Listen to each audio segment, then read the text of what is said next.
החלטתי ללכת עם המתווך השני, כי הוא עושה לי את זה בחצי מהסכום. הוא לא לוקח לי 2%, הוא לוקח לי 1%.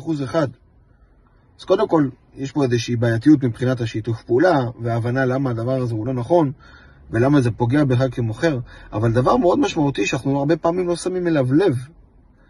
אם אתה לוקח איש מקצוע שלא יודע לעמוד על שלו, בשכר שלו, במה שמגיע לו, ולא יודע להסביר לך, או לשכנע אותך, מדוע מגיע לו 2% כמו שמגיע לו על פי חוק, או כמו שלוקחים לא מעט מתווכים, מה זה אומר על יכולות המשא ומתן שלו?